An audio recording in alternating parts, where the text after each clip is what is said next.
Welcome to the best podcast of all time, where we teach you what we learned today. All right, well, let's get into it. So today we're talking about our transition during this period known, I guess, as the coronavirus, COVID-19, what we're doing, how we're adjusting. Let's go, baby.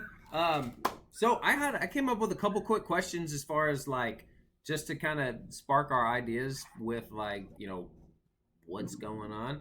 The first one I had on here was like, well, I don't know, maybe we should start with like, how do you know that you need to shift? Or how do you know that you need to transition? Like, why not just stick with one thing? Just rock with it forever? What's the problem with that? Are you talking about as in like stick with one business, or are you saying stick with like the same plan throughout different times? Kind of both. You know? Like what's like do you need multiple revenue streams? Why don't you just stick with the one that's working and just kind of, you know, fight through all the pain with that one and screw it? And do you ever need to change your plan? Is it a set and forget type of thing? And yeah. No, I think everybody should be. There's way too much opportunity in the world right now to be focused. Well, not just focus would be the wrong word, but to not take advantage of different opportunities that we have. I mean, obviously we're seeing another opportunity on the e-commerce stuff right now. Well, and especially with, you know, obviously to grow something, you have to be focused on it. But during this time that we're experiencing right now, you know, obviously kind of, I guess, some part of your question was, you know, it's gone down a little bit in the real estate world because sellers are scared. Everyone doesn't know what the market's going to do. It's a hard time for a lot of people. So that's actually allowed us to open our eyes to other options to be able to feel like we can grow in both. You know, we feel like we have enough time to, I guess, focus on both. Yeah. Now, so much uncertainty right now with like, especially in the real estate world, like really the world in general, that it's like, what the heck should we do? You know, with the real estate, it could tank tomorrow. You know, nobody freaking knows what's going on. We know somebody that just totally X'd their real estate business and moved over into something completely different, which I kind of think is a little crazy, but hey, that's that is crazy. But I mean, he's in a different spot than we are, so he's got to know something going on. For sure. But yeah, you know, I mean, so what was it that kind of, was there anything specific that we can think of that like sparked our heads to like, okay, let's see what kind of a transition and shift we can do towards this other item versus like just going strong and doubling down on what we already had going? I mean, I would say that it was probably, you know, us monitoring how many leads and closings and things like that we were doing at the time and how much it had slowed. I don't think we just automatically were like, okay, it's time to move into this new thing. You know, we were kind of monitoring our real estate business, noticing that shift due to the coronavirus, due to things that we couldn't really necessarily, we weren't in control of. And then we kind of took that as, okay, maybe this is the time. You know, we're still doing real estate, we're still giving time to real estate, but maybe let's, you know, shorten our budgets, or not shorten our budget, but make our budget a little bit smaller, maybe not focus as much time, because obviously as the amount of time that we were putting into it earlier, at the beginning of all this, COVID-19 wasn't really getting the results that we had anticipated prior, you know what I'm saying? So I think definitely that maybe was what sparked it. I don't know what your guys' take are. So for me, the biggest indicator for me was like, I have mentors, right? You guys have mentors. We have some of the same mentors, and it's like, I always try to surround myself with people that are in better positions than me, that are closer to like where I want to go. And honestly, at this point in my life, I've relied real heavily on their decisions, what kind of decisions that they made, the advice that they had given me. And, you know, we heard from somebody that was like, look, if you don't have enough reserves to where you can still pay the bills, continue to market, and do everything you need to do for the next 6 months, you slow down, right? So that triggered us to really cut back everything on the real estate side of things, because that was our most expensive. Well, for me, that was the most expensive shit that I had going on, and kind of maybe opened my eyes to something a little more, that another one of the people that I look up to or look to for, what do they got going on? He started doing some online e-commerce stuff, so I was like, holy cow, maybe this would be a great time and great opportunity to jump into this boat. And that's kind of what shifted my eyes into like, okay, let's get this automated, lower our expenses and our overhead, and shift over to something that could be a little bit different, less overhead, and because we teamed up and we have time to do that kind of stuff now, which is awesome. So that's I think what I see from the majority of the people that we have mentors, whether it be virtual or people we really talk to, is like, I know there's the book, The One Thing, or whatever it is. And I know we're focused on real estate for sure long term, because long term, like volatility and stuff, that's been proven for centuries to be the best thing on earth. But all of them have way more than one stream of income. Mm-hmm. As we know, OG, he's got plenty of stuff going on. Big G. Yeah, Big G. He's always got stuff going on. And it's like, I think that, the farther you get along, there's many more opportunities that come about, especially when you're surrounding yourself with people who are looking for opportunities and are adapting to different markets and different things. And I think there's going to be plenty of opportunity in real estate, an abundance of opportunity in real estate, abundance of opportunity in e-com, because I think like the buyers buying anything now are going to go more online than they ever have, especially after being stuck in the house ordering everything online. Yeah. I guess it's going to be a subconscious shift to more e-commerce stuff than there is in retail, which is where there's going to be a big shift in, different companies. And some of the bigger companies obviously adapt to that, which is great. But you got to be there when the opportunity is there and be ready to make the money and, spend the time to focus on that as well. For sure. Yeah. Don't let the opportunity slide by. If you got time and effort able to dedicate towards something, go at it. That's kind of what we did. So I think we already touched on what made us shift. We observed our business, wasn't necessarily doing what we thought or wanted, had some input from other people, didn't let opportunity slide. We saw a chance for huge opportunity and we just jumped on it, right? No thinking, massive action, progress, not perfection.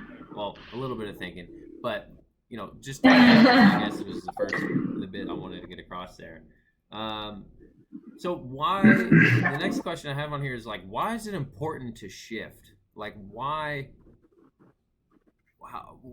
didn't we just kind of sit there and maybe batten down the hatches and hold strong to real estate? Is like, oh no, this is fine. It'll blow over. Like, this will be great. Well, why? Do you guys have any reason in particular why you kind of open your eyes and ears other than what we've already talked about? I think it was kind of what Chase said earlier, is having multiple streams of income, but also I think it's, just opening your eyes as an entrepreneur. We're not just real estate entrepreneurs. At least I don't see myself as that. I see myself as an entrepreneur as a whole. So I think it's helped open our eyes to being able to at least be in two different type of businesses at one time, and being able to hopefully, I'm hopeful, seeing some success in both. Yeah, I think. Because we're not, we just started with the online stuff, so. Wait, what was that last bit? I didn't catch it. Oh, you're good. No, just saying that we just started with the whole e-commerce stuff, so that's why I was like, at least I'm hopeful for that. Obviously, real estate. We have no idea what we're doing, but we're doing it. That's the cool part. Yeah. I'm super excited. And that's what I see in a lot of the people that are mentors, though, is that's all they do. Yep. They just do. They just do. Yeah. Well, Garrison's in like, we don't even know. He's got too many to count. He posts something new on Facebook every day. Dude, it's crazy. I don't understand how like his bandwidth is how insane. he manages his time. We know he doesn't sleep, so he's got a solid 8 more hours a day than everybody else. True. Very true. That's pretty funny. But I think he's really good at like utilizing other people's times, like leveraging the people around him. Like that's kind of weird to say, but like not like leverage in a negative way, but like just he's being smart, right? He's strategically positioning himself with partners and partnerships to be able to do so many things at once. It's yeah, and I mean he reciprocates the value. I mean, whether it be with cash or whether it be with or his brain. I mean, he knows a lot of shit. Yeah. You know, I mean, he's got access to a lot of capital. He's got access to. I mean, it's just your whole network of people. I mean, as we can see, like we source deals, and there's no deal we couldn't close because, you know, just network resources. That's a really good point to bring up. I'm glad you touched on that because like it's not a one-way street. There's got to be the give and take in pretty much any relationship, right? You only get as much as you give, and you shouldn't give just to get. You know, you should give because it's awesome. It's amazing. Do we know any kind of like important indicators for like a shift like this? Like, hey, look, you know, we need a shift. Like, I mean, not in this scenario. I mean, this scenario is like, yeah, because you can see other things. Like, I mean, I guess what happened in 2008 was like banks lending on everything and all this different stuff. There was a bunch of different indicators that people could have seen that, I mean, probably a lot of high-level people saw coming. And I mean, just like now, we knew some sort of something was coming, whether it be just a correction in the market or a recession of some sort. But I mean, nobody can call a virus. Right. Yeah, you can't call that. That's for sure. But so are there any things that we can think of that like stick out that are like, yo, this is going on right now. You might want to be cautious because I don't know if I know what that is yet. Like really, I mean, I guess pertaining to real estate market in general. Yeah, I mean, I'm not really sure. I think I need to read a lot more about what happened in 2008 and why 2008 happened. Because like I don't know the full gist of why. I don't know the why behind the market just crashing because it didn't really make any sense to me. Like, why did real estate values just totally drop? And why does the stock market just totally drop? That doesn't make any sense. It seems random. Obviously, there was plenty of indicators to that. But I don't know in particular all of those indicators, though. Maybe we need to start doing a Sunday study sesh. Studying what goes on in the markets? Look over here. Yeah, like we could make up some tests and start quizzing each other. I'm kidding. Yeah, you lost me there. But I stopped schooling. Yeah, same.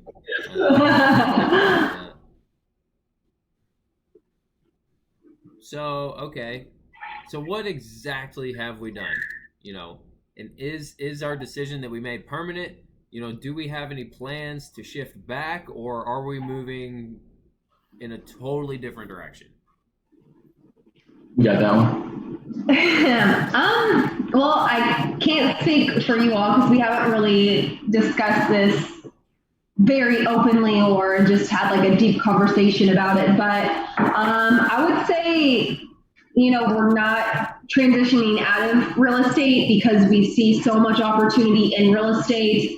Obviously, on the multifamily side, that's something that we're looking to, you know, hold forever, or apartments hold forever. And then on the single family side, you know, we're looking to really automate that. You know, we're not really looking to be so involved as we are now, but still having that income come in. So we're looking to automate that and then focusing more time on these other endeavors that we're going to be approaching. So I don't necessarily think it's a complete transition out. I think it's just more of a transition to where, you know, we're opening our eyes to these other sort of businesses that we can be doing and can be focusing on, and just really I don't know, I guess opening our brains or minds to that and just doing it. That's my take on it. I don't know about you two. Yeah, that's pretty much the same stuff that I had going on. I mean, so it might not be obvious, but we have we're actively doing deals and like quite a few transactions in the single family space. The multifamily side of things, we're still getting the ball rolling on that one. So really the thing that we're spending the most money on and the things that we're having to tone back, I think, are just really the single family stuff. And I don't know about you guys, but in my head, it's kind of like, well, the multifamily, we should keep that path going as far as like continuing to like up that one more so than the single family stuff, because I think there's going to be maybe not more opportunities, but better opportunities in the multifamily space than there are going to be in the single family space. I mean, recession. Well, and that's big. I mean, and when I'm thinking about that, it's like, I mean, making $15,000 in a a wholesale transaction versus, holding equity in something that's going to make us, millions of dollars, like on a single deal over the life of the deal. You know what I mean? Yeah. It's insane how much more opportunities I wouldn't say more, because you can do them both at the same time. You can scale a wholesale business and also be buying apartment buildings. I mean, but the apartment business. Yeah. And then like buying apartment buildings is like getting another mini salary. Yeah. Yeah. Yeah. Like you said with the wholesale thing, it's like a would you rather take 15 grand up front or 15 grand a year for the rest of your life? Yeah, for sure. Instead of just doing one so like, let's say you did 10 wholesale transactions in a month, right? That's 15 times 10, that's 150 grand, right? But you did those same 10 multifamily transactions and they're each giving you that 15K a year forever. Now you got 150 locked down for the rest of your life, a year, which, isn't that much, but it's a mini salary. Like, let's keep the ball rolling with those. It's something that you're not really having to work for. Right. Well, I guess afterwards, but it's kind of funny that you brought that up, Luke, because Chase looked at me yesterday and was talking like, maybe we should revise our 5-year plan for the wholesaling business. Because they always say, and this is what Chase said, I guess he read from somebody else, is like, set what you think in the moment and then you can revise it later. Okay. So. There's like a total shift in the market could totally change where things go. Yeah. It's like we're saying with this, it's like if 5 years down the road, that's not even like the time it takes to do that, or it's like, I don't know what I'm trying to say. If it's like less of an opportunity or obviously there's more opportunity somewhere else, man, this is tough to say what I'm trying to say. It's like you don't just want to keep going with something just to keep going with something. Yeah. Like, I guess that's kind of like the law of diminishing returns. Like, if there would be less opportunity in the space, it would make no sense to keep scaling. Mm-hmm. Yeah, it would make no sense. I think I don't know which way you're thinking we need to revise, either up or down, but I think that there's going to be a lot of competition in all areas drop off within the next couple of months. Maybe. Yeah. Oh yeah. Because of everyone getting. I definitely think that's true. Yeah. For sure.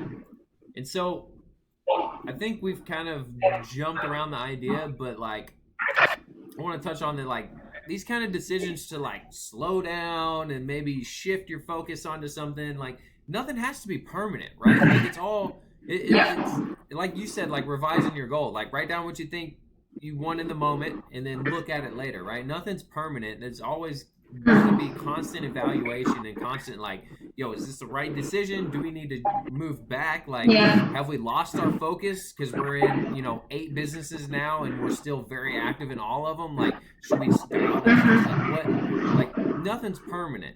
You can take things slow and you can always revise. I had that down here, just like, is it permanent? No, nothing's permanent. It's up to you to make that decision. Do you guys have anything? Well, if it is permanent, you probably maybe you don't want to get into something because like he was saying, everything changes. I mean, something could be totally different this week than it is the next week. And like, you don't want to have yourself be stuck in a situation to where you feel like you can't get out. So when you're writing these goals, you are having the best intentions. You do want to meet those in that moment, but if it's not going to work out, just due to random changes, just revise and keep going. Love that. Yeah. Revise and keep going, baby. All right. Well, so the last really question on here I have is, do we have any plans to like shift back to maybe more focus on the single family real estate side? Because I know I feel like we've pulled back a little bit from that to divert to the e-commerce, online arbitrage, drop shipping. Do we have any plans on to jump back into that?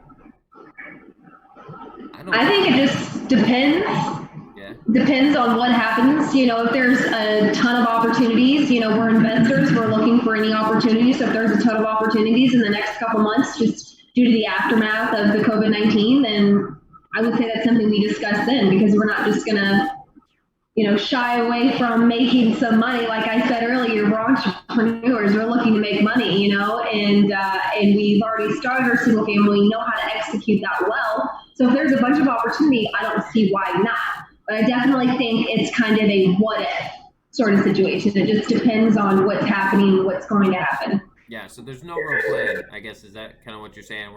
We're waiting to see, how the COVID is affecting the market, and we're going to take it from there, right? Yeah. For some reason, prices skyrocket through the roof, and it doesn't make any sense to flip properties anymore because everyone got $400,000. Yeah, absolutely not. Not mobile. And another thing that's weird with what's going on is like how crazy and fast and like the prices that homes are still selling at current. Yeah. Like, I mean, I don't know if you saw our buddy in Kansas City, his house that he sold, the flip he sold, and they had like 45 showings in a day. Yeah, it's crazy. It was like 17 offers, and there was like a line outside where everybody was standing like 6 feet apart. And this is still during this time. Like, this is last super like weird how that kind of side of things. And I guess it's because interest rates are so low. Yeah. I mean, if you got like good credit and can get a mortgage, by all means, if you're buying a house at $10,000 or like over asking, your payment's still going to be lower than it was. Yeah. There's super. I don't know. There's super weird stuff going on. Weird stuff, and I mean, yeah. I talked to her, and I was shocked by what she said. She was like, "Yeah, every single property that we sell is always a multiple offer situation still to this day." I was like, "What is going on?" I was like, "How? Like what? That doesn't make any sense to me because what I'm hearing on the like investment side of things, I'm seeing a lot of people slowing down. There's still the serious people that are still rocking and rolling, but there's people out here that are scared." But I mean, the retail side of things is still blowing up apparently, which is awesome. Yeah. Great to hear. Mm-hmm. For sure. Yep. So, what is it that we are doing? Tactical arbitrage. Are we going to talk about that later on the next one? When let's keep. Yeah, let's give them. That's the teaser. They're going to see. They're going to wonder what's going on. That's what we're doing. Yeah, so that's I'm super excited for that. Oh my god, that's gonna be cool. A lot of opportunity there. Oh yeah, and it's scalable. And I mean, it's something that's not scalable for the majority of the people. I mean, like when I'm watching videos on it, there's like a lot of videos on how to make like a very small amount of money doing it. And then like you search like scale, and there's only a few videos. Mm-hmm. But it's super popular. Scaling. What? They're so busy scaling, they ain't on YouTube teaching people how to scale. Yeah, exactly. Well, I mean, it's all about. I mean, VAs. I think another big thing that people ought to learn is that like there's people that can do stuff just as good as you can, and they're not always better than you can. Yeah. Mm-hmm. Also, pro tip: if you're using VAs to do cold calling, Jamaica. Yeah. Seriously though, down south. Yep, we've had very, very good experiences so far. Yeah, I mean, it hasn't been very long, but these are like way more interactive. They understand the language better. I mean, the ones we have a lot of personality and have a lot of fun. And they're really sitting good on these communicators. Yeah, that's true too. Yeah. Really good communicators. Well, fantastic, guys. I think I'm good. I'm solid on this one. This is excited to talk about today to keep the doctor away. And stay tuned for our next one about. I said this is too much fun. I guess it's podcast today keeps the doctor away. Tactical arbitrage, baby. Let's go. Woo! Next week's episode of What I Learned Today. Woo!